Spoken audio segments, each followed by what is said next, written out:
porque si ese fuera el caso estarían congelados los océanos, no estaríamos aquí, no habría vida. Entonces lo que anda mal es que esa temperatura promedio no es la de la superficie, sino está afectada por la atmósfera, y es la temperatura que hay un poco de más altura. Entonces resulta que la atmósfera, esa capa delgadísima que tenemos, es la que modifica el clima de una manera importantísima, de tal manera que la temperatura promedio de la superficie es de más 15 grados Celsius, no de menos 18, o sea, hay una diferencia de 33 grados Celsius, que es lo que se llama el efecto invernadero natural. Y de nuevo, esto no se discute, esto es ciencia básica que está en libros de texto, lo enseñamos en secundaria y hasta en primaria, ¿no? Pues vamos a pasar a la siguiente lámina, explicando muy brevemente cómo funciona esto. Resulta que la energía que llega del Sol, pues penetra hasta la superficie del planeta, porque la atmósfera es transparente a la luz visible, excepto por las nubes que reflejan más o menos la tercera parte de la energía. Pero las dos terceras partes calientan a la superficie. Y la superficie pierde energía, pero ya no en forma de luz visible, sino de radiación infrarroja, y hay ciertos gases en la atmósfera que absorben esa radiación infrarroja, y el resultado, sin entrar en detalle, aunque no es muy complicado de entender, es como si tuviera una manta el planeta. Es parecido a cuando usamos ropa y nada más que en este caso nosotros generamos calor por dentro, en cambio la Tierra lo recibe del Sol. Y esa manta tiene la consecuencia pues de subir, eso es el efecto invernadero natural. Por ejemplo, en el planeta Venus, con el mismo efecto, nada más que la atmósfera es distinta, la temperatura es de más de 400 grados Celsius, más que un horno caliente, ahí no puede haber vida porque el mismo fenómeno pues está muy exagerado. Pero aquí hay una cosa curiosa, resulta que cuando esto primero se empezó a discutir y a descubrir, pues si la atmósfera estuviera muy limpia, vamos a pasar a la siguiente, si nada más tuviera oxígeno y nitrógeno, que son los principales componentes de la atmósfera, pues estaríamos congelados, la temperatura seguiría siendo menos 18. Entonces lo que pasa es que hay pequeñas cantidades de ciertos gases, que llamamos gases efecto invernadero, que son los que atrapan esta energía que sale de la superficie. El gas más importante que hace esto es el vapor de agua, absorbe aproximadamente las 3/4 partes de esa energía. Y el otro muy importante es el dióxido de carbono, pero si ven aquí las proporciones, pues apenas si se ve, porque el dióxido de carbono está presente 300 partes por millón, es menos de la mitad de una décima del 1%, o sea, son cantidades pequeñísimas. Pero podría uno pensar, bueno, pues entonces el vapor de agua es realmente lo que determina el clima del planeta. Pero si pasamos a la siguiente lámina, vemos lo siguiente. ¿De qué depende cuánto vapor de agua hay en la atmósfera? Se sabe el ciclo del agua, pues ahí tenemos una cantidad ilimitada de agua en los océanos, se evapora cuando está a cierta temperatura con energía solar, y entonces genera vapor de agua, pero ese vapor de agua cuando se enfría se condensa y por eso se forman nubes, llueve, nieve, etcétera. Entonces, ¿cuánto vapor de agua hay en la atmósfera? Depende mucho de la temperatura. Entonces, resulta que también por leyes muy simples de entender de la física pasa lo siguiente. Hay un experimento que se explica con esta gráfica que se puede hacer pues con cálculos muy sencillos. ¿Qué pasaría si le quitáramos a la atmósfera el dióxido de carbono? Y aclaro de una vez, hay unos cuantos gases efecto invernadero importante, además del vapor de agua, son el dióxido de carbono, el metano, el óxido nitroso, etcétera, pero el dióxido de carbono es el más importante. ¿Qué pasa si quitamos el dióxido de carbono y estos otros gases que representan pues esa pequeñísima parte de la atmósfera que no se veía en el pastel? Pues lo que pasa es que se empezaría a enfriar la atmósfera un poco, se empezaría a condensar el agua, y lo que vemos en esta gráfica es que después de un par de décadas se habría congelado prácticamente todo el agua de la atmósfera y el planeta regresaría no solamente a menos 18, sino todavía más frío, porque en lugar de reflejar nada más una tercera parte de la energía que viene del Sol, reflejaría más, porque la nieve y el hielo pues son blancos y reflejan más luz. Entonces, la conclusión de todo esto, y fíjense, todavía no estoy hablando de lo que hace la humanidad, etcétera, cómo funciona el clima natural del planeta, pues resulta que una cantidad pequeñísima de lo que hay en la atmósfera, que de por sí es delgadísima, porque es como la cáscara de una manzana, es el termostato del planeta, responsable pues porque haya vida en el planeta, porque tengamos la civilización, etcétera, etcétera. Bien, pues un objetivo natural y lógico en una democracia como México, como Estados Unidos, Europa, etcétera, pues que la gente esté educada, que sepa algo de ciencia. No es cuestión de memorizar de cosas, pero hasta aquí pues sería una cosa lógica que supieran, por ejemplo, pues estudiantes de secundaria, cómo funciona el clima del planeta, porque es muy especial y resulta que es muy vulnerable. Un poquito más de conocimiento también es útil, se los voy a dar otro minuto más. Vamos a pasar a la siguiente lámina, cosas que saben ustedes, pero las conecto. Aquí, esta es una gráfica que nos dice cómo funciona el dióxido de carbono en el planeta, porque es un gas biológicamente activo. Ha estado ahí pues por millones de años. ¿Por qué es importante? Pues porque nos afecta a todos nosotros. Todos nosotros respiramos, ¿qué? Aire que tiene nitrógeno y oxígeno. ¿Y qué hace el oxígeno con los alimentos que comemos, que son carbohidratos? El oxígeno oxida los carbohidratos y el producto de esa reacción química, que es la que nos da energía, por eso podemos caminar y correr y todo, ese producto es dióxido de carbono y vapor de agua. Muy parecido a lo que pasa cuando se quema gasolina o combustibles fósiles. En ese caso no son carbohidratos sino hidrocarburos, pero las moléculas tienen átomos de carbono, átomos de hidrógeno, una reacción química con oxígeno genera mucha energía, que es la que usamos todos nosotros. Y si eso fuera lo único que pasara, ya se nos habría acabado el oxígeno. Pero sigue muy constante, casi no ha cambiado. Por cierto, fue la vida misma la que generó el oxígeno en la atmósfera, pero hace miles de millones de años, ¿no? Bueno, ¿cómo se regenera el oxígeno? Pues por las plantas verdes, es la fotosíntesis. Lo que hacen las plantas verdes es, con fotones, con energía del sol, convierten ese dióxido de carbono y vapor de agua en hidrocarburos. Esa es la misma reacción, pero al revés, generan alimentos que son los que nos comemos, etcétera, etcétera. Entonces nosotros dependemos en última instancia de energía solar y de las plantas verdes. Y por eso, en esta gráfica vemos cómo en el hemisferio norte sube y baja el dióxido de carbono, porque hay más fotosíntesis en el verano, menos en el invierno. ¿Y por qué más en el hemisferio norte? Pues es porque ahí está concentrada la masa continental del planeta. Hay mucho más fotosíntesis en el hemisferio norte que en el hemisferio sur. Bien, pues hasta ahí es la ciencia natural, digamos, de cómo funciona el planeta. En la siguiente lámina, ahora sí empezamos a ver lo mismo, pero son mediciones históricas de dióxido de carbono de mi colega Charles Keeling, que falleció hace varios años, pero era investigador del Instituto de Oceanografía de Scripps. Y lo que hizo fue medir con mucha precisión el dióxido de carbono en el hemisferio norte, que son las oscilaciones más intensas, en el hemisferio sur, que por cierto están desfasadas 6 meses, cuando es verano aquí es invierno allá. Y bien, pero lo que es muy peculiar es que está aumentando. Entonces, eso es lo que es consecuencia de actividades humanas. En la siguiente lámina vemos una gráfica, pues quizá todavía más espectacular. La primera era histórica, y esta se las enseño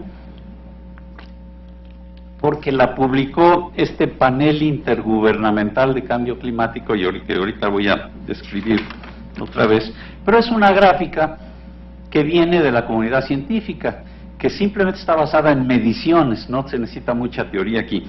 Y esto nos demuestra cómo el dióxido de carbono, ese gas que es el termostato del planeta, pues desde la revolución industrial, pero sobre todo desde el siglo pasado, se dispara.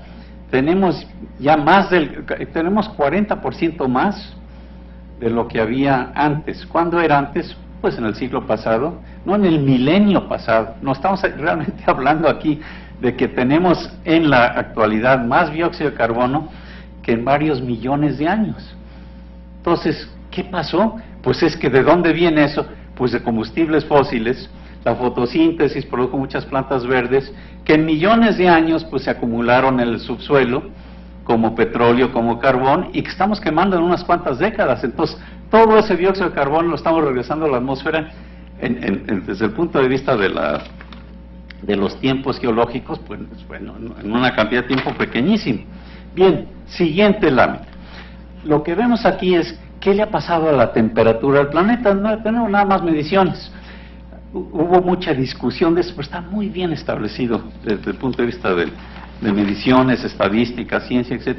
Y es que la temperatura, sobre todo desde la revolución industrial y más que nada de la segunda mitad del siglo pasado, de repente ha aumentado. Parece que no es mucho, es como 0.7, 0.6 grados Celsius. ¿Okay? ¿Y cuál era la temperatura hace 1000 años? Pues no es muy fácil de medir con precisión, porque no había termómetros, pero se puede inferir a través del espesor de anillos de árboles o de toda una serie de mediciones indirectas que no me va a dar tiempo de explicar. Pero el hecho es que de repente parece que está cambiando. Bien, pues pasamos a la siguiente lámina. Y lo importante es esto, que esta es una expresión del consenso de la comunidad científica, a la que me refería al principio. Porque este grupo, el panel intergubernamental, es de varios miles de científicos que de manera voluntaria se reúnen para estudiar la literatura científica con respecto a este problema. Hay 3 grupos, un grupo es el de ciencia, y yo participé en ese grupo, y esta organización, que por cierto se ganó el Premio Nobel de la Paz, que compartió con Al Gore hace ya varios años, este grupo publica reportes muy importantes cada 4 o 5 años. Entonces el último reporte es del 2007, y está a punto de sacar otro. Lo que concluye el reporte, y es lo que el mensaje aquí resumido, es esto. Estas 2 gráficas que les acabo de enseñar están basadas en mediciones. No hay teoría ahí de cómo funciona el clima ni nada. Pero estudiando la literatura, entendiendo cómo funciona el clima, lo que concluye pues la comunidad de expertos es que el cambio de temperatura sí es consecuencia del cambio en la composición química, que sin duda alguna es consecuencia de actividades humanas. Entonces están concluyendo que efectivamente la humanidad está cambiando el clima, y lo que se refleja en este cambio de temperatura, que aparentemente es relativamente pequeño. Pero hay que hacer notar una cosa: el clima del planeta es complicado, es un sistema complejo.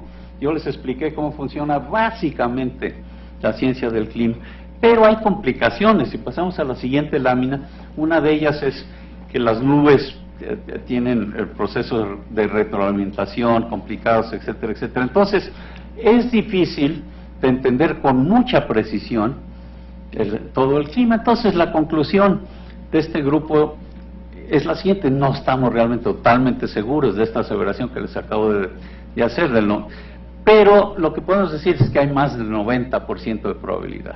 ¿Okay?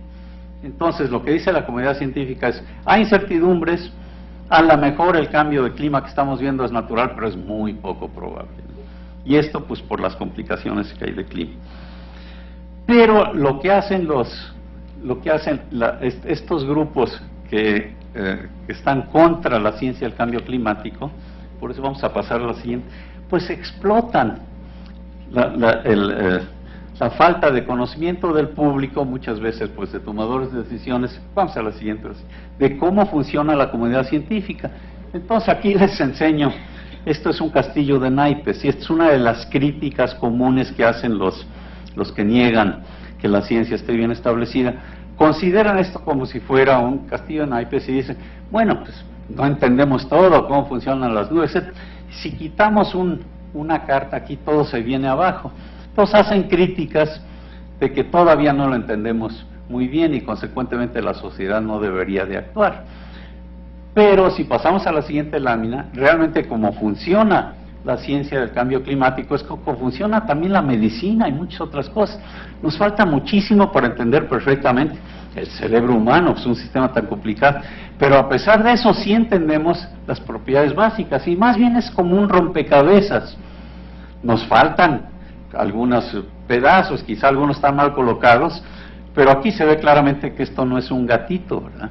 O sea que claramente tenemos suficiente información de la ciencia básica del clima, de que cómo está siendo afectada por actividades de la humanidad, para que sea lógico, a pesar de no tener la certeza absoluta, de que la sociedad tome medidas.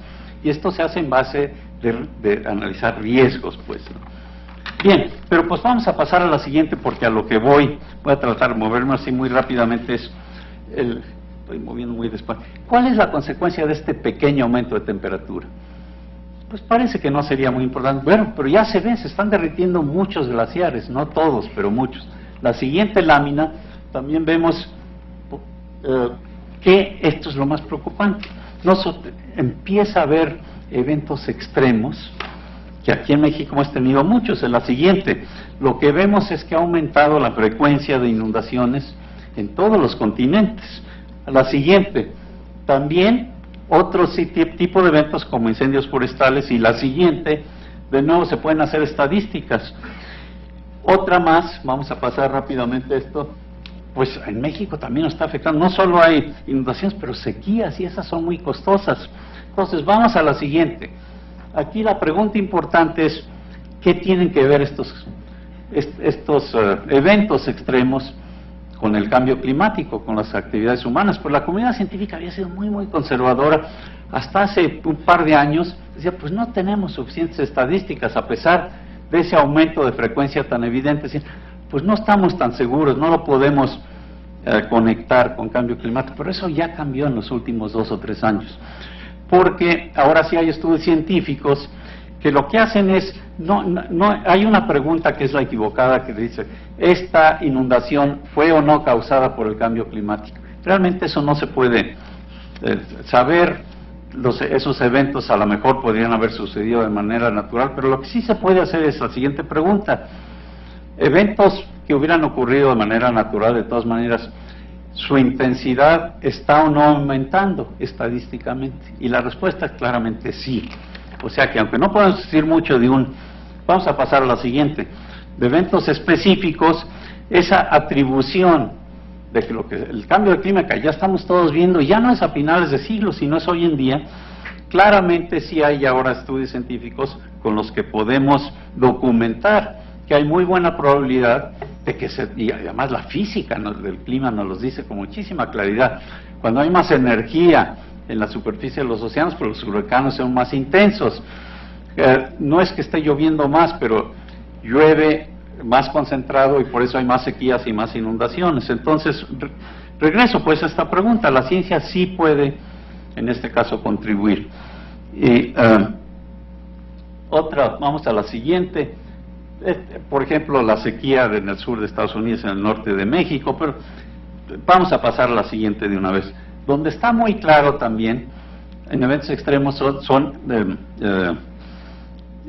ondas de calor.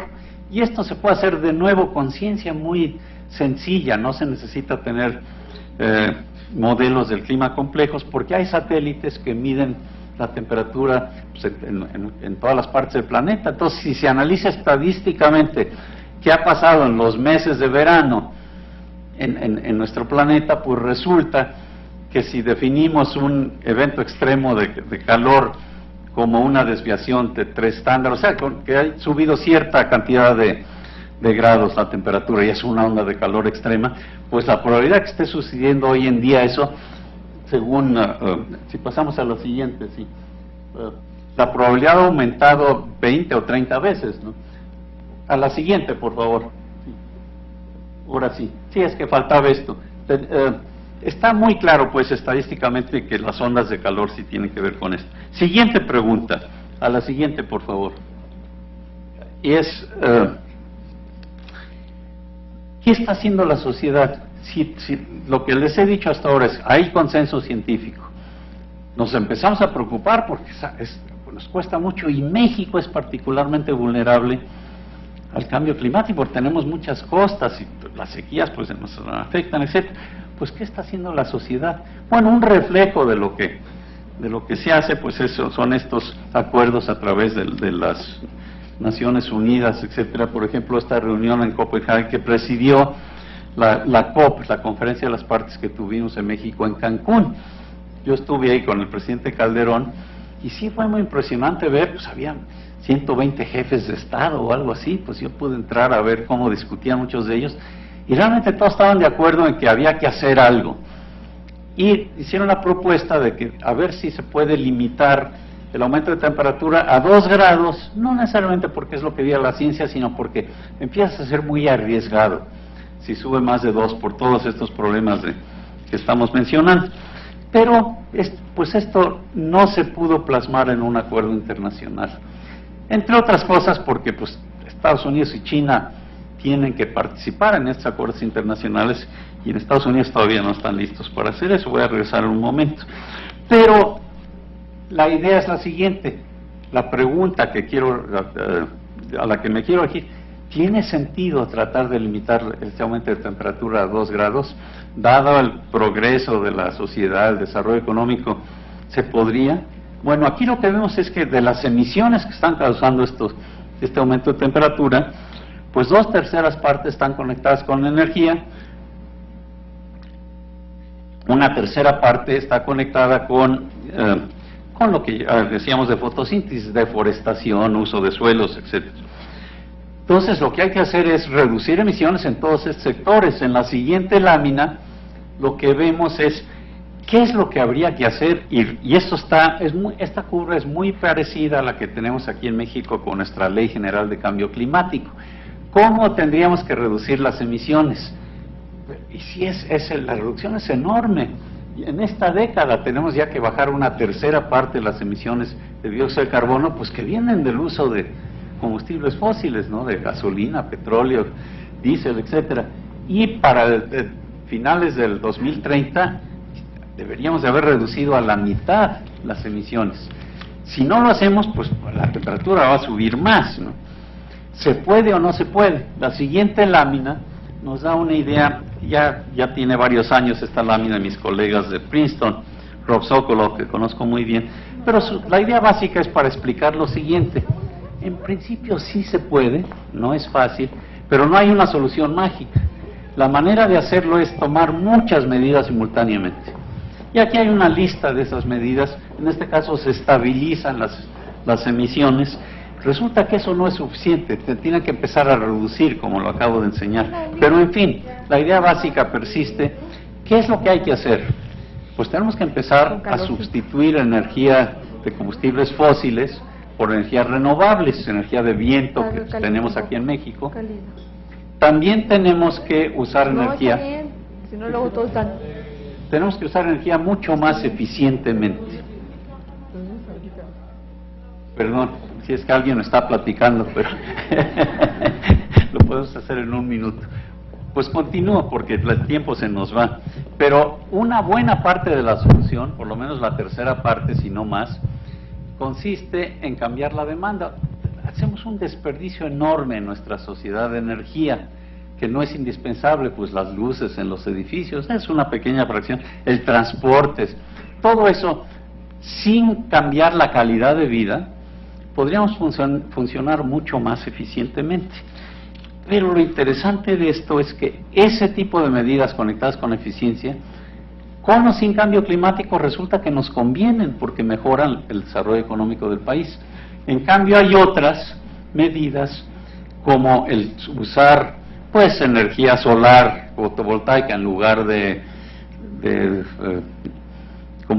carbón para generar electricidad, que a lo mejor sí cuestan, pero si toma uno en cuenta el costo de los daños del cambio climático, pues desde luego le conviene a la sociedad. Nosotros vamos a pasar a las siguientes láminas rápidamente. La energía eólica, pues aquí en México es una de las soluciones parciales. Tiene limitaciones, no puede sustituir todo el uso del petróleo, pero sí una parte importante. La siguiente, tenemos solar térmica. En México todavía no tenemos prácticamente solar térmica. Fotovoltaica, hasta hace pocos años era carísimo, pero ya empezó a bajar mucho de precio. La siguiente, pues tenemos que considerar muchas alternativas. Podríamos discutir sobre energía nuclear. Con lo que pasó en Fukushima, pues hay muchas preocupaciones, pero en principio sí es posible desarrollar tecnologías todavía más seguras que contribuyan a dejar de emitir, a dejar de usar combustibles fósiles, ¿no? Y otra más, si pasamos a la siguiente, la única manera de seguir usando combustibles fósiles es no emitir el dióxido de carbono, sino capturarlo y almacenarlo. Resulta que esto técnicamente sí es factible, pero de momento es todavía muy caro. En México tenemos un proyecto, queremos hacer algo así, pero en lugar de nada más almacenar el dióxido de carbono, se usa para recuperar petróleo en pozos que ya no tienen suficiente presión. Entonces sí hay manera de empezar a resolver todo esto. Pero vamos a pasar a la siguiente ya para resumir esto, y es que, dos más, ¿sí? ¿Cuáles son las acciones necesarias para que el planeta resuelva el problema? Pues en principio lo ideal sería ponerle un precio a las emisiones de dióxido de carbono, porque lo que tenemos hoy en día es una falla de mercado, es lo que se llaman externalidades, o sea, no estamos pagando como sociedad lo que realmente cuesta usar combustibles fósiles.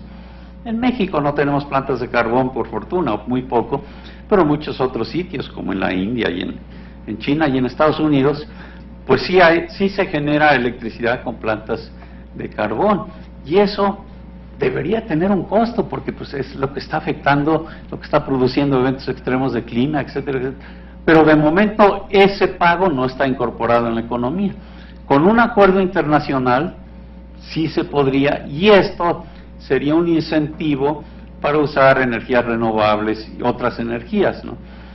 Hay todo un tema que no me da tiempo de discutir aquí de cuáles son las políticas energéticas más adecuadas. Pues México está pasando también su estrategia de energía, es todo un tema fascinante, pero el hecho es que sí se puede mover el país en estas direcciones, pero aquí hay que aclarar lo siguiente.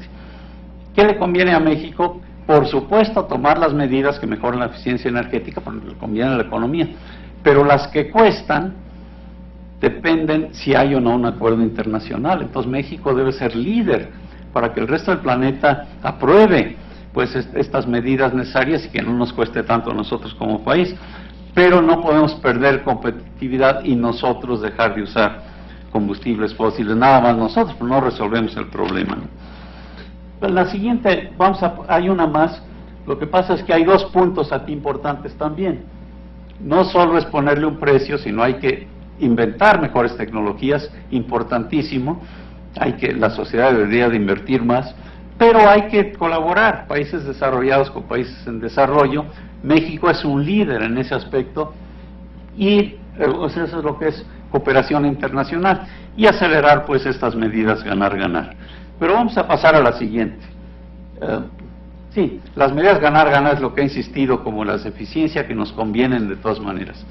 Pero vamos, en la siguiente es una especie de resumen que quiero hacer. Yo creo que dado el tiempo por ahí vamos a terminar. Es una representación del problema que viene de mis colegas del MIT, del Instituto Tecnológico de Massachusetts, donde estuve muchos años, estuve trabajando con ellos, ¿no? Y es una manera de comunicarle al público cuál es la situación. Primero, antes de empezar con esto, pues les recuerdo lo que decía al principio, que el consenso es que sí tenemos un problema muy serio enfrente de nosotros, pero sí se puede resolver. Pero si hacemos proyecciones, ¿qué es lo que va a pasar si seguimos funcionando como lo estamos haciendo hoy? ¿Qué va a pasar en las siguientes décadas? Pues como el clima es muy complicado, no sabemos con certeza, pero sí podemos hacer proyecciones de probabilidad. Es como si estuviéramos en un juego de ruleta, pero estamos de momento con la ruleta aquí de la izquierda.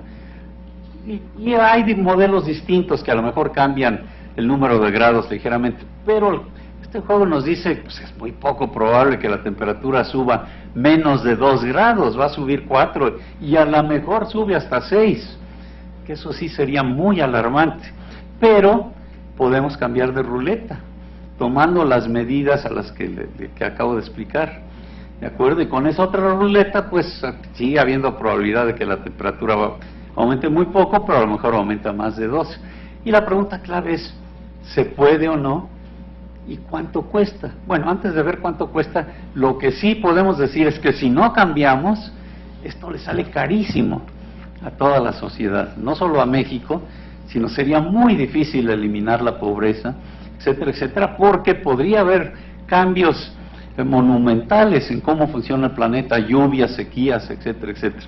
Sobre todo hay un riesgo, no es lo más probable, pero es como ruleta rusa. Si hay un 25 o 30% de probabilidad que desaparezca el Amazonas, que se sequen todas las selvas tropicales, pues sería otro planeta, sería muy difícil que hubiera una economía que avanzara. Y estamos dispuestos a correr ese riesgo 30% si solo tenemos un planeta, sobre todo si podemos cambiar.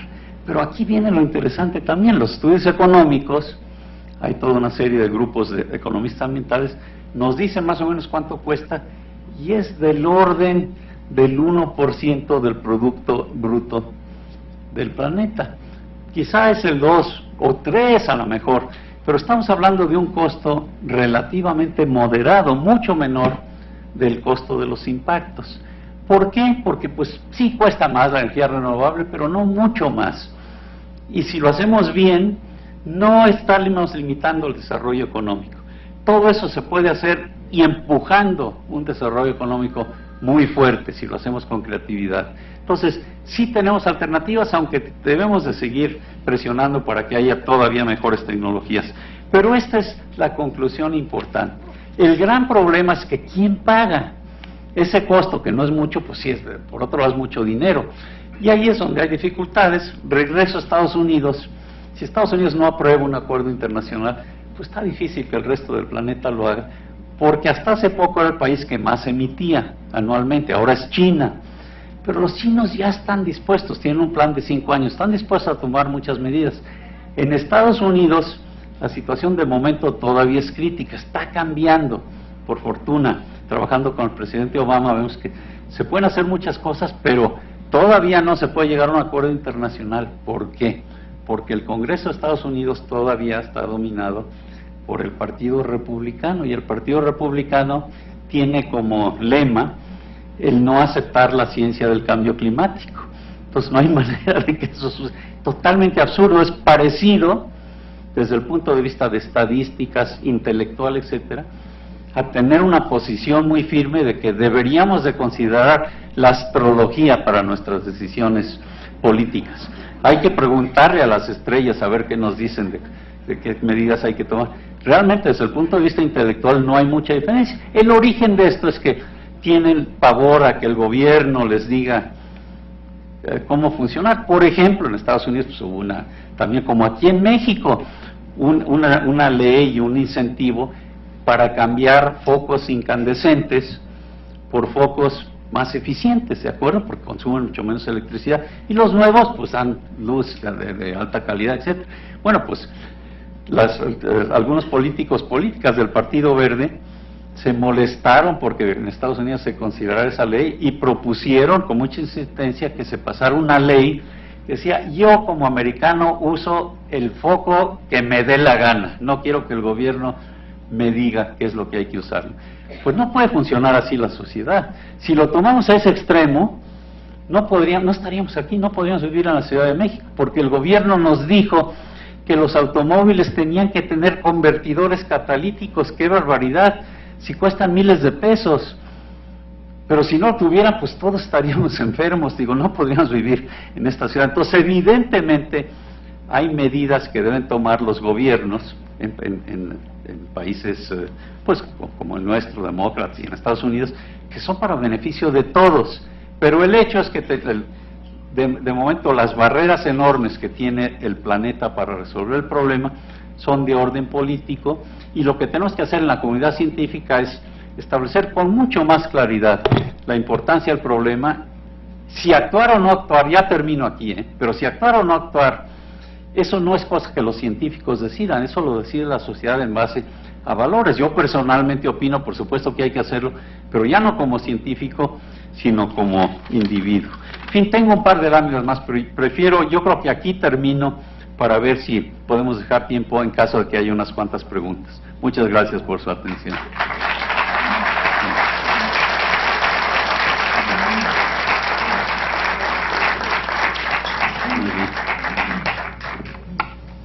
Pues muchísimas gracias, doctor, por esta brillante exposición. En uno de los libros que leí del doctor Molina me agradó la manera de cómo resume las cosas. Él comenta de que ¿por qué tenemos esta problemática? Pues porque, en primer lugar, somos más, necesitamos más energía y no tenemos la tecnología necesaria. Y aquí entran las cuestiones de decisiones políticas difíciles y fuertes, porque no son muy populares, que digamos. Y es por eso el motivo de que el doctor Molina esté hoy en el Senado de la República, para compartir este diálogo con todos ustedes y en especial en los que tomamos las decisiones de muchísimas cosas con nuestro voto, que podemos cambiar, por supuesto, la faz al menos de nuestro país. Muchas gracias. Ahora sí, por favor, preguntas que le quieran hacer al doctor Molina. Aquí había una y por ahí, no sé si sí. Gracias. Paradójicamente, vi que usted estudió también en Alemania, en Freiburgo. Sí. Yo estudié en la universidad, en la Universidad de Kiel, donde nace Max Planck, que Sí. es la capital del estado de Schleswig-Holstein. Sí, sí, sí. Schleswig-Holstein es el país líder, es el estado o el sitio mundial líder en energía eólica en el mundo. Sí. Como sabemos, la energía eólica pues es el sistema renovable más eficiente que existe en el planeta para generar electricidad. Pero hace 27 años, cuando yo estaba estudiando en Alemania, resultó que yo fui acogido por una familia alemana de ahí de Schleswig-Holstein, y en los terrenos de ellos está el centro de investigación. Ya estaba en ese momento el centro de investigación eólica más avanzado del mundo, y hasta la fecha el más avanzado del mundo. En 1986 vi esa energía y dije, este es el futuro de la humanidad, pero dije, no en tierra, sino en el mar, porque, por ejemplo, yo vengo de Sinaloa, también tengo orígenes familiares en Sonora, Baja California, y dije, en esas zonas, por los muros térmicos, no hay viento en tierra. Entonces, eso fue en el 86. Para 1991 se ponen los primeros aerogeneradores en el mar, 2 aerogeneradores a 500 metros frente a Copenhague, en el mar Báltico, y no es hasta el 2012 en que se pone el primer parque eólico marítimo comercial, que a los 3 meses estaba circuitado, porque creyeran que era lo mismo energía eólica terrestre que eólica marítima, y es otro mundo. Es como construir una casa de tierra construida en el mar, pues no va a durar ni 2 horas parada. Bueno, no es hasta finales del 2009 en que la tecnología eólica marítima logra establecerse como una opción viable. Hablamos de factores de planta del 50 al 60%. Como usted sabe, la solar fotovoltaica tiene un factor de planta nada más del 10%, y lo que no se ha considerado es que la producción de celdas solares es extremadamente contaminante, porque producir silicio se requiere calcinarlo a más de 1400, 1500 grados centígrados, y luego se tiene que depurar a base de procesos con grandes cantidades de agua y ácidos extremadamente difíciles de depurar. Entonces la solar no es ecológica y requerimos alrededor de 10 años para recuperar la energía que metemos en una celda solar para que funcione. Bueno, ya para concretar, hablando de la termosolar, pues hablamos también de un factor de planta de 10 y menos del 10%, y necesitamos agua donde no hay agua.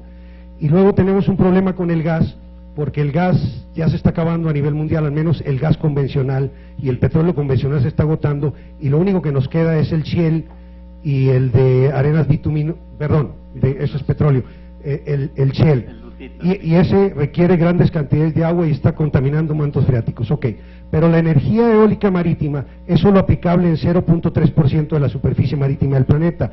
Estados Unidos no la puede aplicar, lo han intentado por más de 15 años, y en México tenemos esas condiciones y podríamos generar tanta energía como para abastecer a California completo y abastecer todo México 5 o 6 veces. Entonces, le digo, yo soy uno de los pocos especialistas mundiales en este ramo, al menos en México, y bueno, puedo certificar todo lo que estoy diciendo, y si eso pues, si es posible, poder tener una conversación con usted posterior. Le agradezco mucho. Sí, pues muy brevemente voy a responder para tener tiempo para otras preguntas. Como les mencioné de paso, pues todo el tema de energía podríamos pasar horas discutiéndolo, y es un tema muy importante, pero en un resumen así muy sencillo relacionado con algunas de de las ideas que nos dio, es que prácticamente todas las formas de energía tienen algunas desventajas y ventajas. Por ejemplo, los biocombustibles, cuando estaban mal usados, pues estaban compitiendo con alimentos, o estaban arrasando selvas tropicales. la misma energía eólica pues ocupa mucho espacio, hay que hacerlo hay que preguntar hay que hacer las preguntas atinadas para que se haga bien. Sí, sí es posible, pero en última instancia lo que debería de ser el caso es que la economía misma nos diga cuáles son las más competitivas, porque pues así funciona el mercado libre en nuestras economías, y el hecho es que sí tenemos muchas opciones y nos tenemos que preocupar si hacemos cosas a muy grande escala, de cuáles son las consecuencias posibles de las que tenemos que estar simplemente preocupados. Pero por supuesto, lo importante es usar toda esta variedad de opciones que tenemos. Ok. Quiero pedirles, por favor, a los legisladores, compañeros legisladoras y legisladores, porque hay trabajo de comisiones. Si alguien quiere preguntar, por favor, para darle luego lo discutimos. Darle prioridad. Está el senador Burques. ¿Alguien más de ustedes, compañeros y compañeras legisladores? Adelante, senador. Gracias por su... Doctor, cuando vemos este tema, siempre pensamos en solucionar los efectos y no las causas. Sí. Y luego también queremos siempre solucionarlo con tecnología y casi siempre costosa, ¿no? Y yendo un poco a las causas que generan mucho de este pues enorme gasto para las familias, pues tiene que ver con una vista, ¿no? de un lado de la historia, es la manera en que organizamos nuestras ciudades. Sí. Y pues cuando no había automóviles, las organizamos de una manera en que no nos moviéramos, y pues cuando llegaron los automóviles, pues cuando vino la producción en serie, sí, cuando vino pues la especialización, que ahora se están encontrando sistemas y formas de organizar que no requieran de esos modelos para tener calidad y bajo costo, pues hay unas grandes enseñanzas en las ciudades pues para organizarlas de una manera en que no nos movamos tanto, ni de forma motorizada y tampoco individualmente, ¿no? Y hay muchas experiencias en el pasado, sin grandes tecnologías, sin grandes costos, pero hay muy poca conciencia, sí, muy poca conciencia. Sí, sí, estoy de acuerdo. Bueno, mi tema aquí fue nada más, un poco simplista y nada más cambio climático, pero lo tenemos que meter dentro del tema más grande que es desarrollo sustentable, etcétera. Y parte de eso es pues cómo van progresando nuestras ciudades. Y evidentemente pues tenemos que cambiar nuestra manera de funcionar, pero sí tenemos muchos ejemplos de cómo hacerlo de tal manera que no baje la calidad de vida, sino que puede inclusive aumentar, pero usando menos recursos. Pero quizá, podríamos discutir muchos detalles. Nosotros también en nuestro centro estamos trabajando mucho con problemas urbanos, el transporte, y eso pues es un problema clásico de que si no hacemos nada, pues cada vez con más automóviles hay más congestionamiento, más emisión, se tarda uno más en llegar. Por eso hay que poner ciertas restricciones. Otra restricción, pues subsidios a la gasolina. Bueno, ese es otro ejemplo, pues que realmente se le está regalando mucho dinero a mucha gente que no lo necesita. Entonces no está bien orientado, digamos, ese subsidio. Esos recursos se podrían usar para mejorar transporte público. Hay miles de ejemplos, pero quizá una de las ideas importantes que están expresando algunos de mis colegas es esta: donde tiene que haber un cambio es en esta idea de que tiene que haber un crecimiento económico sin límites. Lo que tiene que haber es un aumento en la calidad de vida, pero ese crecimiento económico, si está asociado a un mayor consumo, etcétera, etcétera, pues no es el ejemplo que le podemos dar a las 3/4 de la población del planeta que no tienen un ingreso comparable a los países desarrollados, porque no habría recursos en el planeta para hacerlo. Entonces hay que cambiar ese objetivo, esa mentalidad, que es la que se fomenta pues en televisión y en todos sitios, ¿no? De poder consumir. Eso es indispensable cambiarlo como un objetivo a largo plazo de la humanidad. Pero por otro lado, pues sí es para la gente con muy pocos recursos, sí es evidente que hay que darles energía, tienen que comer, etcétera, etcétera. O sea, en el otro extremo sí es muy sencillo pues justificar que necesitan ciertos ingresos para alcanzar un nivel de vida adecuado. Pero es todo un tema en el que hay toda una serie de estudios académicos muy interesantes, y el hecho es que sí, no estamos yendo por muy buen camino. Tenemos que cambiar esa forma de pensar. Bueno, gracias, doctor. Adelante. Muchas gracias, senadora. Yo soy Patricia Guevara. Como ustedes saben, nuestro programa de radio y televisión es de ecología, cambio climático, biodiversidad y sustentabilidad. Es un honor poder preguntarle, doctor Mario Molina, ¿realmente a nivel mundial hay posibilidades de llegar a un acuerdo mundial? Y la otra pregunta, sí, rapidísima también. Usted habló que puede hacer Mario Molina como ciudadano. ¿Cuál es el llamado que Mario Molina nos haría como ciudadano para que todos los que estamos aquí y a todos a donde llegue esta información que hoy se está manejando aquí en el Senado de la República pueda realmente invitarnos como ciudadanos a participar y a hacer tareas individuales? Bueno, muchas gracias. Son dos preguntas importantes. La primera, en pocas palabras, sí creo que sea posible hacer un acuerdo internacional. Tenemos un ejemplo, el del Protocolo de Montreal, que resolvió el problema del ozono. Desgraciadamente es el único ejemplo. Pero ¿por qué creo que sí es posible? No es fácil, no estoy diciendo que sea nada fácil, porque ya empieza a haber indicaciones muy claras hasta en Estados Unidos, que les expliqué que de momento no es posible hacerlo por cuestiones políticas, parecidas a las que hay en otros países democráticos, de que cuando hay peleas entre partidos, pues su primera meta es que lo que diga el otro partido no funcione, aunque sea bueno para la sociedad, ¿no? Entonces, si tiene esa mentalidad, pues no puede haber progreso. Eso empieza a cambiar. ¿Por qué?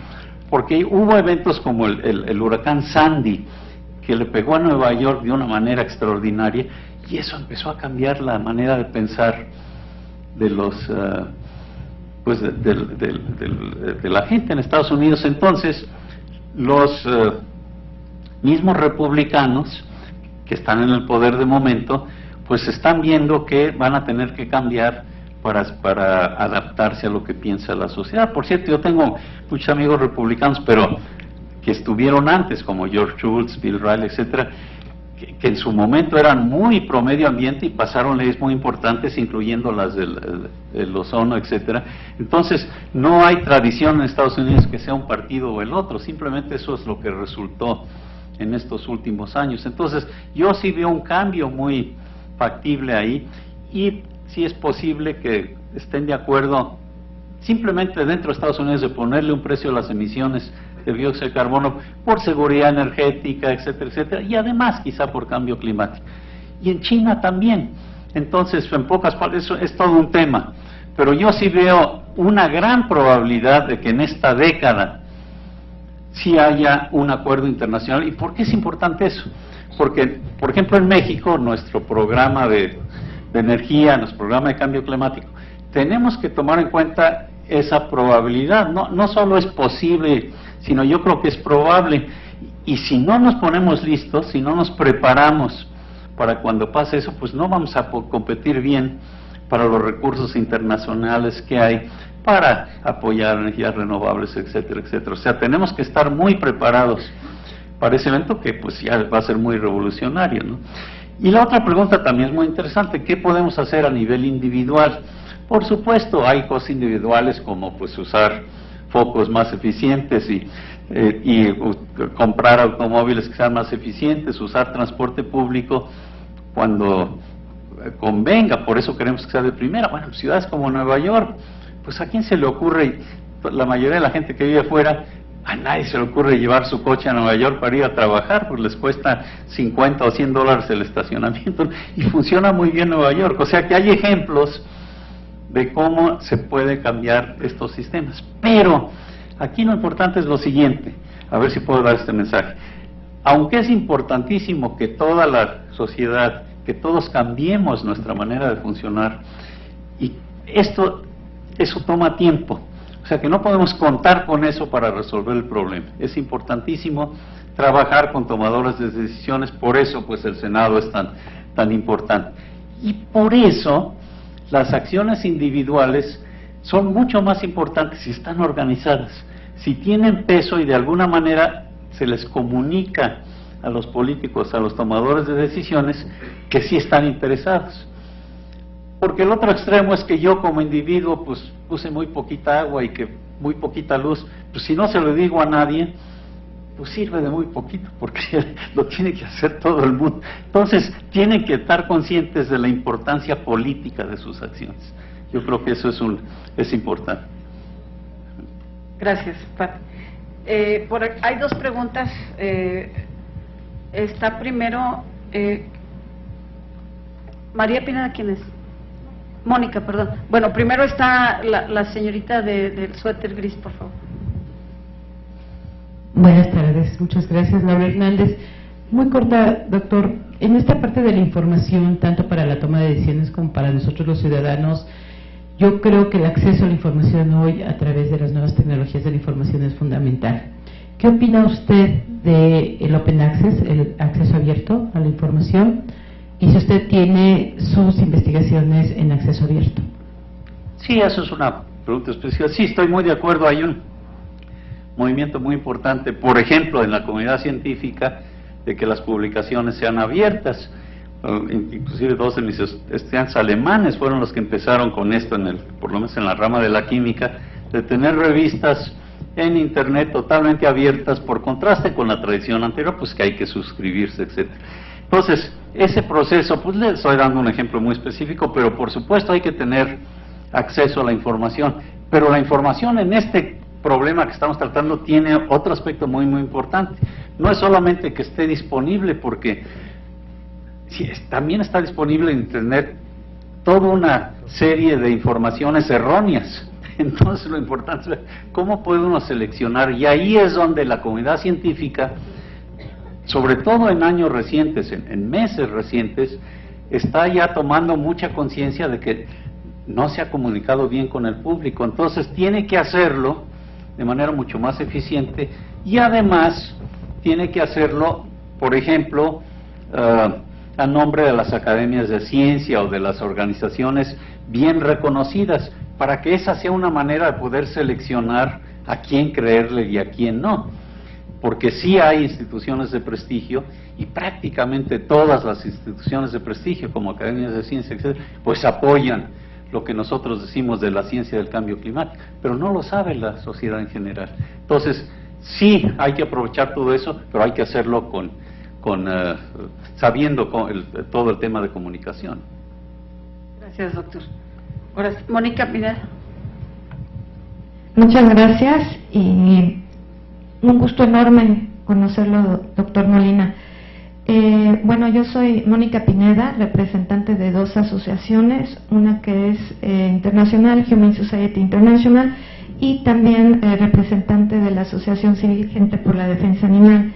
Mi pregunta concreta es que me llamó la atención que en su exposición en la sección de lo que podrían ser mejoras o de qué manera combatir el cambio climático, no se encuentra lo que es la reducción de las actividades de las empresas dedicadas a la producción animal, específicamente a las compañías que se dedican a criar animales de consumo. Claro, aquí usted es el experto, pero digo, me llama la atención porque en publicaciones, en medios de comunicación, hemos leído constantemente que uno de los causantes principales también del cambio climático es el gas metano, que sí proviene de las reses en este caso. Entonces hay todo un movimiento internacional que usted mejor que nadie lo debe de conocer, de defensa animal, que también están tomando como bandera el cambio climático para pedirle a la gente que reduzca el consumo de animales, e incluso en Estados Unidos, en Brasil y aquí en México ya está empezando a sonar bastante la campaña de lunes sin carne. Entonces nos encantaría saber su opinión al respecto y muchas gracias. Sí, normalmente yo también hablo del metano porque es muy interesante, pero aquí pues por falta de tiempo y eso no lo puse. Y el metano está aumentando igual que el dióxido de carbono, y una parte es por fugas, porque en pozos de petróleo, etcétera, etcétera, y es pues el constituyente más importante del gas lutita, del shale gas, o sea que hay que asegurarse que no haya fugas. Pero otra parte se produce por fermentación anaeróbica, o sea que se producen raizales, por ejemplo, que están inundados, y por el ganado, porque los rumiantes, pues su aparato digestivo genera metano y el ganado pues sale por los dos lados, y por eso se explica por qué se ha duplicado la cantidad de metano en el planeta. Bueno, pero ahí eso es lo que pasa. La solución, eso ya no es ciencia, digamos, ya es cómo debería de responder la sociedad, pues es reduciendo emisiones. Desgraciadamente las investigaciones de cómo cambiarle el sistema digestivo a los rumiantes no han funcionado. Los neozelandeses nos dijeron, bueno, no pudimos, si pudiéramos convencer a todo el planeta que consuma los animales que tiene, ¿cómo se llaman? Los animales que hay en Australia, canguros, en lugar de ganado, resolveríamos el problema del metano, pero está muy difícil. Pero eso es entre paréntesis. Pero efectivamente sí ha habido esfuerzos, porque hay otro esfuerzo y es de recolectar todos los desechos. Se puede hacer mucho más eficiente para que no se genere tanto. Pero lo que usted dice, efectivamente es cierto, pero es muy difícil, y es esto. Un problema serio es, por ejemplo, en China, cuando aumentan sus recursos, pues mucho más gente está empezando a tomar carne, y resulta que se consumen 4 o 5 veces más granos que si nos comemos los granos directamente. Entonces sí, pero ese ya no es un problema de cambio climático, ese es un problema social grande que es difícil de resolver directamente, y efectivamente pues con el aumento enorme de población que tenemos sería digamos atinado reducir ese incremento constante en el consumo de carne, porque no tenemos suficiente lugar, suficiente recurso en el planeta, y por el metano, etcétera, etcétera.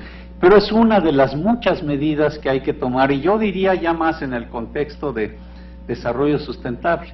O sea, no solo tenemos el problema del cambio climático, tenemos problemas de agua, de población, y ahí hay que darle fuerza a la mujer, etcétera, etcétera, y problema de biodiversidad, pero todos tienen mucho en común con ese tipo de medidas que habría que tomar, pero que son muy difíciles de implementar. Por lo menos tiene que estar consciente la gente de que ese es un problema, pero quizá para enfatizar el otro lado del asunto.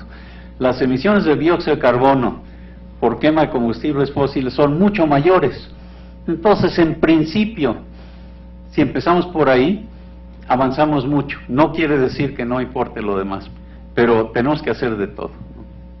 Gracias, doctor. Juan Carlos López, por favor. Buenas tardes, doctor. En primer lugar, muchas gracias, es un honor estar aquí con usted. Una pregunta ligada a una preocupación.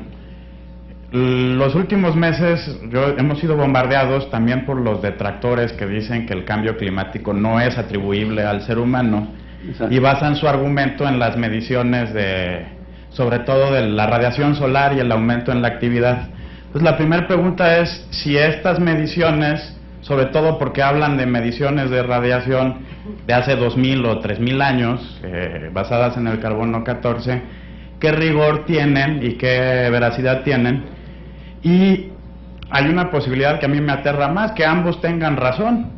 O sea, es decir, hay un aumento en el sol y hay un aumento en los gases de efecto invernadero y se retroalimenta. Entonces me gustaría saber su opinión sobre el tema del aumento de emisión solar. Sí, eso por fortuna ha sido estudiado con mucho detalle y hay muchas publicaciones. Y efectivamente ha aumentado, pero el consenso, haciendo cálculos, es que ha aumentado del orden de un 10%, o sea, sí ha contribuido al cambio climático, pero de ninguna manera es dominante, es bastante secundario, pero está basado en mediciones, o sea, se puede medir, y entonces ha habido algunos científicos que han insistido, que tienen ideas de cómo esto afecta al clima de la estratosfera, etcétera. Sí hay cosas que hay que seguir investigando, pero el consenso clarísimo de los expertos es que aunque ese es un factor, de ninguna manera es dominante o comparable con el efecto de las actividades humanas. Es parte pues de la ruleta que les puse, de que sí hay incertidumbres y a lo mejor contribuye un poco más, a lo mejor un poco menos, y a lo mejor cambia la intensidad solar, pero no ha cambiado en muchos cientos de miles de años. Entonces es poco probable que los efectos naturales, porque lo podemos ver en la historia del clima en el pasado, pues sí ha cambiado el clima muchas veces, pero no en décadas, ¿okay? Entonces lo que estamos haciendo es insólito entre el Eoceno y el Paleoceno. Hay una época, hace 50 millones de años, donde sí la temperatura era 5 o 6 grados mayor, y se supone que se llegó a eso, en ese caso no por el Sol, porque el Sol sí ha cambiado mucho, pero en los 4 billones de años que tiene la Tierra, ¿no? Pero en ese caso fue por acumulación de dióxido de carbono. O sea que ya nos pasó hace 50 millones de años, pero el planeta era distinto. Pero sucedió en muchos miles de años, no en décadas, y el efecto era que no había polos, había cocodrilos en el polo norte. Entonces, pues no, si cambiamos el planeta tan radicalmente en unas cuantas décadas, va a tener consecuencias muy difíciles de tomar en cuenta para el desarrollo de la civilización, que ha contado pues con por lo menos 10.000 años de una estabilidad climática extraordinaria. Gracias, doctor. El procurador Miguel Ángel Cancino.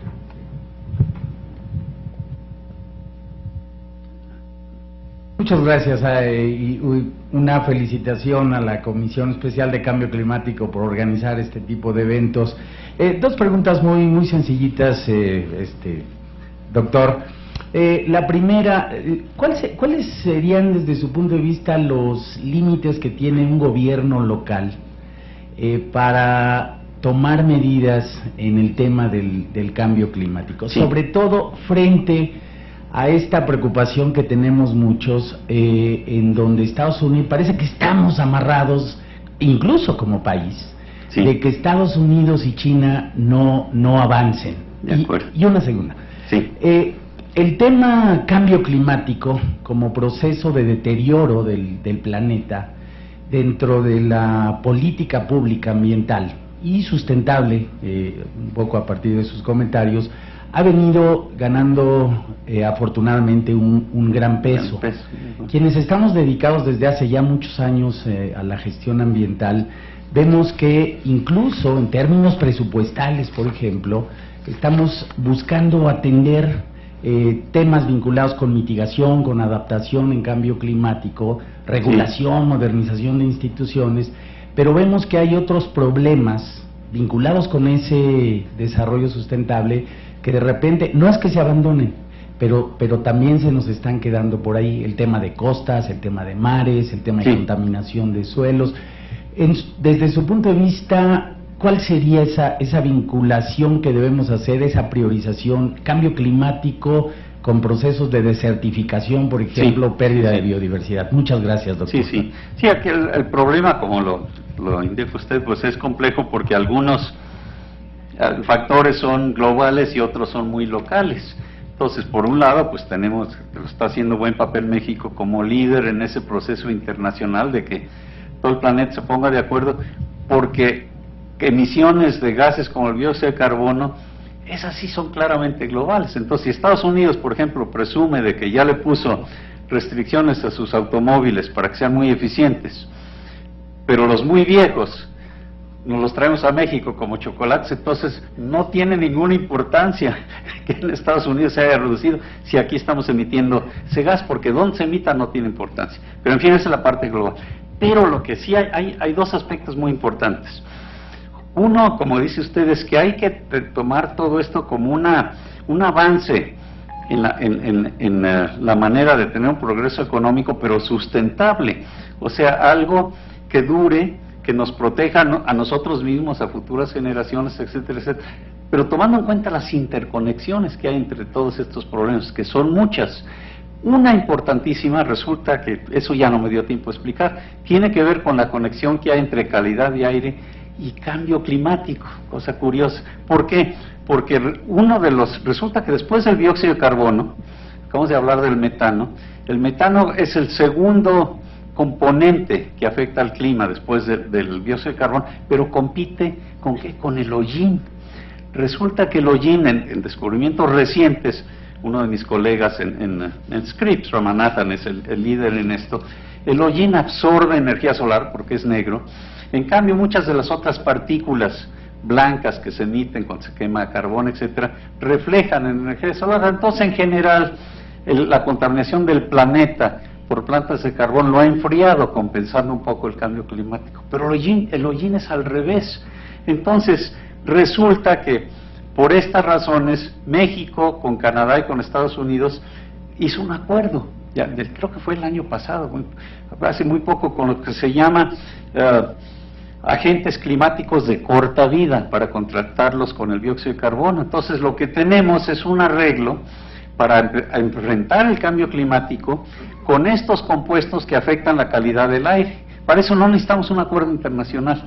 ¿Por qué? Porque el hollín, además, son partículas pequeñas, que es la causa principal de preocupaciones de salud pública, aquí en México, en la Ciudad de México y en todas las ciudades grandes, porque las partículas pequeñas son las que penetran a los pulmones, inducen mortalidad en gente que es vulnerable, pero sobre todo limitan el desarrollo pulmonar de los niños. Entonces, el costo a la sociedad de tener partículas en la atmósfera está muy claro, se han hecho toda una serie de análisis. Entonces, tenemos, como parte de ese programa para ciudades, reducir las emisiones de hollín, y ojalá y se pueda hacer en todo el país. Entonces, fíjese, ahí simultáneamente mejoramos calidad de aire y apoyamos que haya un cambio. No sustituye esto reducir el CO2, hay que hacer las dos cosas, pero estamos,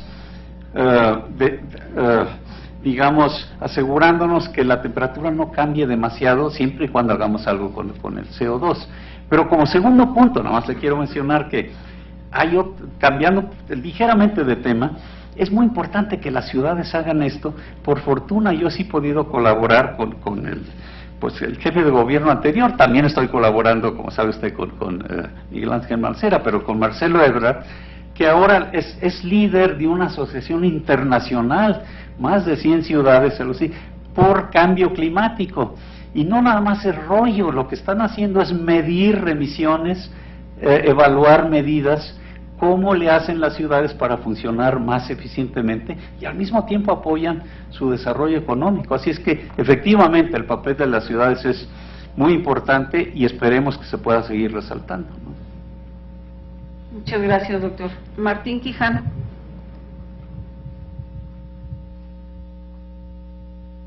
Un honor hacerle una pregunta, doctor. Usando su presentación, usted mostró claramente que hay una clara congruencia en el sector académico respecto a la creencia o a la certidumbre, de que el cambio climático es un hecho.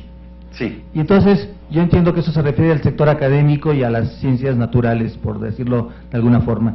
Sin embargo, me ha tocado leer artículos de parte de la teoría de la economía, sí, en donde hay dos escuelas y pareciera ser que no hay un consenso tan claro en esta área de las ciencias y digamos economía como ciencia, que dice que el cambio climático, los efectos del cambio climático, tales como las inundaciones y estas cosas, podrían ser posibles de ser aceptados como sociedad, como gobiernos, y financiados, y su costo sería a largo plazo más fácil de pagar una vez que ocurren los efectos que sustituirlos ahorita que en el dinero presente. Y eso sí tiene un impacto en los tomadores de decisiones, porque estamos hablando de las cuestiones económicas a corto o a largo plazo, y eso también es un efecto, genera efectos de división respecto a las acciones que se tendrían que tomar a corto plazo sobre el cambio climático. Entonces, ¿qué opinión le merece usted de estas cosas? Sí, esto es importante. Yo creo que esa situación es correcta, pero más bien era correcta hace años. Yo creo que ya el consenso entre economistas, ha habido varios que originalmente estaban un poco dudando de que a lo mejor lo más barato era no hacer nada, etcétera, etcétera. Eso ya cambió. Sigue habiendo quizá algunos, pero generalmente son los que están mal informados. Todos los economistas ambientales que tienen publicaciones recientes están de acuerdo en que el costo, en dos cosas: el costo de las inundaciones y las sequías es muy grande, pero que sí hay manera de empezar a resolver el problema, pues por ejemplo con medidas de eficiencia que no solo no cuestan, sino que por lo menos eso tendría que hacer la sociedad, y además invertir mucho más, porque es una fracción muy pequeña de todo el recurso que hay, invertir mucho más en mejorar tecnologías, pero por contraste, la escuela económica que está tomando más fuerza recientemente es con Weizmann en Harvard, es esto, que ya yo tenía, no me dio tiempo de presentar todo esto, pero es lo siguiente: desde el punto de vista de la economía muy seria, estudios muy formales, la gran preocupación ni siquiera es cuál es el cambio más probable, qué es lo más probable que nos cuesten las inundaciones, sino esta ruleta rusa. Si hay un 25% de probabilidad que tengamos desastres enormes en el planeta, con claridad eso debería de dominar las decisiones políticas. Pues porque, miren, les doy un ejemplo. Muchos de ustedes, todos ustedes me imagino, vuelan, toman aviones, yo también. De vez en cuando llega el piloto y dice, tenemos un problema mecánico, nos tenemos que esperar hasta que se resuelva, a lo mejor puede tomar varias horas. Pero nos podría decir el piloto, tenemos un problema mecánico, pero como sabemos que su tiempo es muy valioso, vamos a despegar de todas maneras. Nada más hay 10% de probabilidad de que nos estrellemos. Pues, yo me bajaría. Entonces la sociedad responde, 10 o 20% es enorme. Si tenemos un tumor, igual otro ejemplo evidente, si nos dice el médico, ay, nada más hay 20% de probabilidad de que sea cáncer, váyase tranquilo. pues no, es muchísimo. Entonces eso domina por esa incertidumbre y es cómo evaluar el riesgo, y así funcionan las compañías de seguro. Entonces hay enormes incertidumbres en el costo real. Sí, efectivamente nos puede salir cara la solución, pero lo más probable es que sea mucho más caro no tomar las medidas necesarias. Ese es el consenso. Tengo muchos amigos Nobel economistas que están totalmente de acuerdo con esto. Gracias, doctor. Estamos abusando de su tiempo y ya vamos a concluir. Es una última pregunta de parte de Claudia Rivera y adelante, por favor. Acá.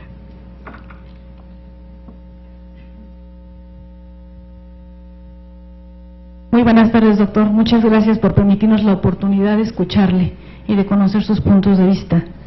Doctor, los daños atmosféricos causados en la capa de ozono hasta el momento, haciendo todo lo que se está sugiriendo, ¿pueden ser reversibles o simplemente se detiene el proceso de desgaste?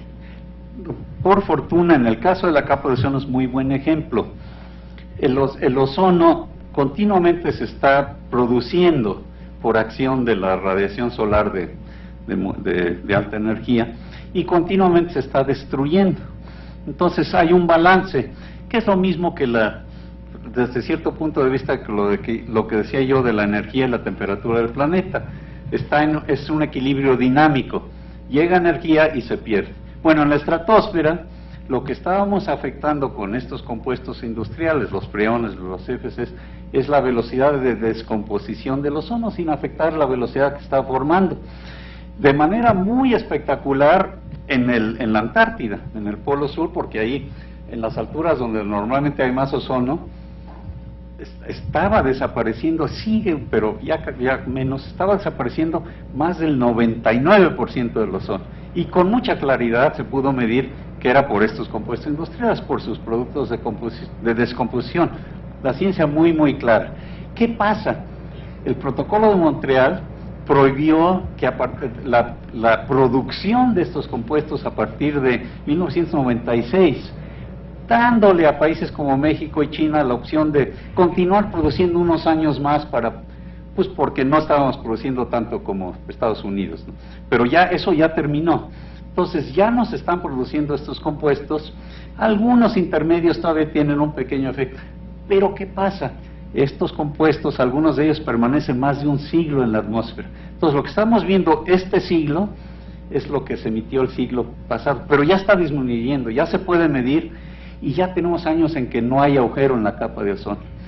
O sea, pero desafortunadamente hay complicaciones con el cambio de clima, entonces no es tan sencillo. Pero el hecho es que ese problema claramente por mediciones, tanto por entendimiento científico, ya está básicamente resuelto en vías de resolución.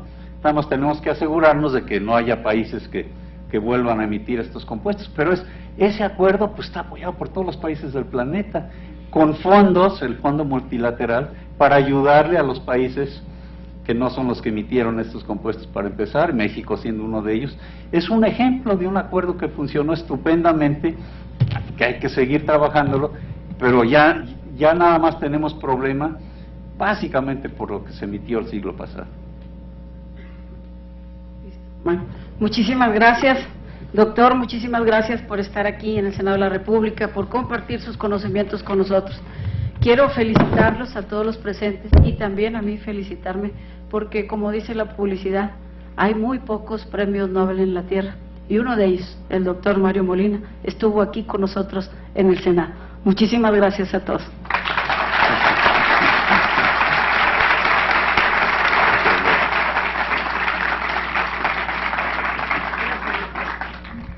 El presidente de la mesa